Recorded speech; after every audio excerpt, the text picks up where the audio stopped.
What is up, people? I am back here on a Wednesday for my Friday night recommendations. For those who have watched this, you know what I'm talking about. For those who are just joining, yes, I said my Friday night recommendations on a Wednesday. I give it to you 2 days early so you don't have to go fumbling around trying to think of something to watch during the weekend. You know, if you have a long day on a Friday, you just want to go home, you don't want to go out or check Netflix or whatever. I give you a few recommendations that, you know what, if you just want to get home and watch something quick, I give you a few movies that you might want to watch. Let me get into it now. This one here came out a few weeks ago. I ended up getting it, watching it, and liked it. Stars Justin Timberlake. It's got Ben Affleck. It's got Anthony Mackie, and it's got Gemma Arterton, and that's Runner Runner. Justin Timberlake plays this guy Richie First. He's a online poker kind of guy, gambling. He goes to Princeton, and pretty much to pay his tuition, he knows how to play this and knows everything. He starts winning money, and that's pretty much how he pays his tuition at Princeton, through this online gambling. And then at one point, he was winning big, and then he figures out that this website or whatever is cheating him out of money. So he wants to go and meet the guy that runs this, who happens to be Ben Affleck, his character Ivan Block, and he's in Costa Rica. So pretty much Timberlake's character ends up taking a flight, not even knowing where this guy is, tries to find him, finds him, and goes to this guy and pretty much tells him he knows he's cheating him out of money. And Ben Affleck's character is like, you know what, I'll have you work for me. Instead of just giving you straight up the money back, he's like, I'll give you riches you'll never seen before and such. And he's giving him all these like big thoughts of what he can do and everything. So Justin Timberlake ends up working for Ben Affleck and doing all these crazy side deals and such, until he gets encounters the FBI, the guy Anthony Mackie. Anthony Mackie, my bad.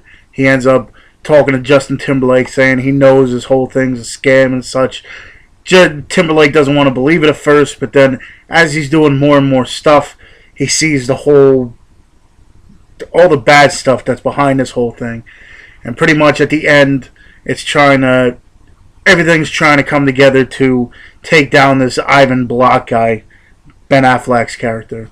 I mean, I dabble in poker. I never really do online poker, but you know, this is definitely an interesting movie. It's got some plot lines that I know about, gambling and stuff, but it's definitely a good movie. It's got a lot of action in it, a lot of action-packed stuff.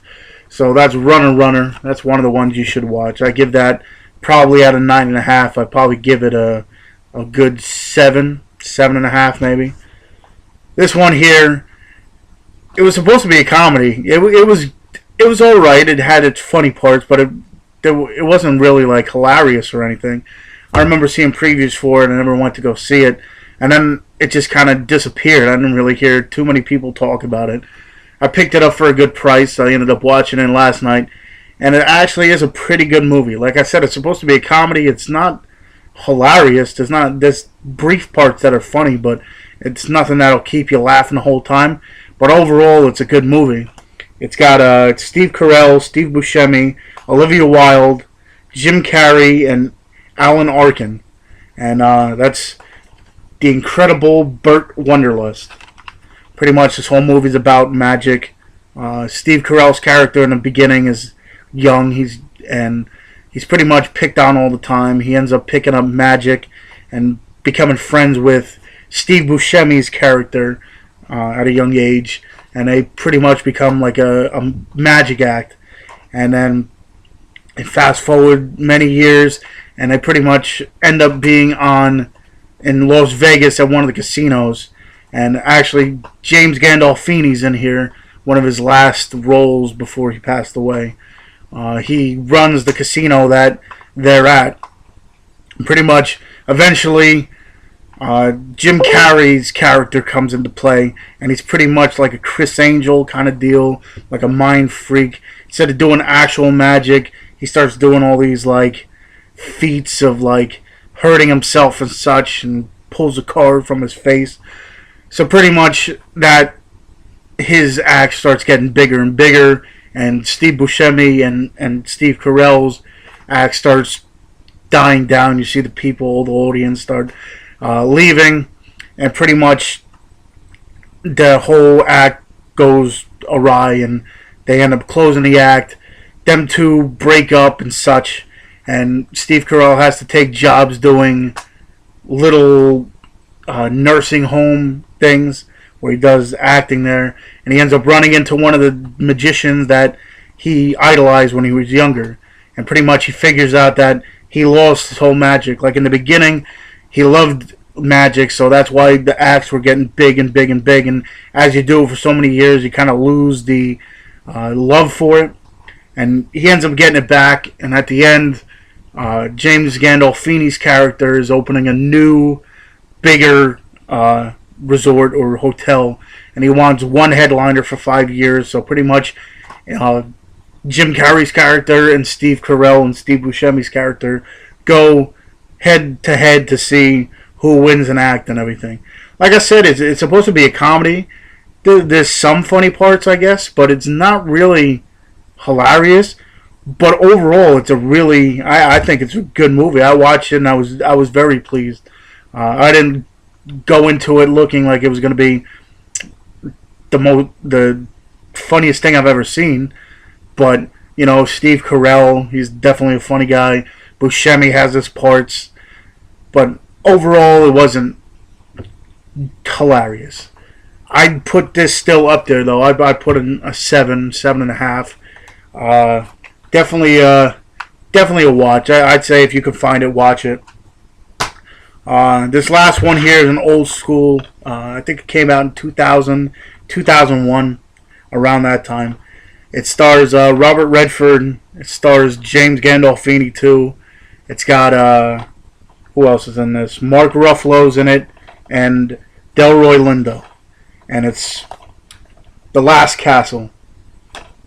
Robert Redford's character is a 3-star general in the army, and at one point he ends up going against regulations, and he ends up getting sent to a military prison. And when he gets there, you know, everybody knows who he is. He's well known and everything, so no one really messes with him. And at one point at lunch, a bunch of these soldiers that are there too end up telling him that James Gandolfini's character is he's the warden of this jail, and he's not practicing right. Like they're doing all this crazy stuff. People ended up getting killed. And at first, Robert Redford character is like, you know what? I really don't care. I just want to do my time and get out of here. Until he starts seeing all the stuff that happens, and he's one of those people that's cut and dry, that goes right by the book, and he sees all these crazy stuff happening to all these inmates. So he ends up, putting together a crusade kind of deal, and tries to overrun James Gandolfini's character and get him out of there. Delroy Lindo's character is higher up too, and he pretty much is Robert Redford's good friend, and he ends up getting called to come to this jail by Robert Redford, and he's telling him, I want this guy out of here. He's not doing what he's supposed to, and he said if he doesn't get any clear-cut evidence, they really can't do anything about it, and all it pretty much is hearsay. So Robert Redford plans on taking over this prison.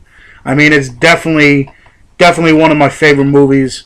I remember watching it for the first time, and it definitely caught my attention. It's one of those ones that have pretty much everything in it. It's got action, it's got drama and such. It's a really good movie. I'd say 8.5 out of 9.5. It's definitely a good movie overall.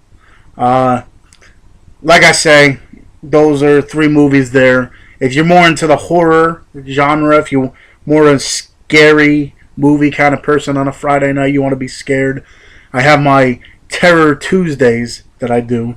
If no one knows, I'll put the link for it this week. I did a few movies yesterday.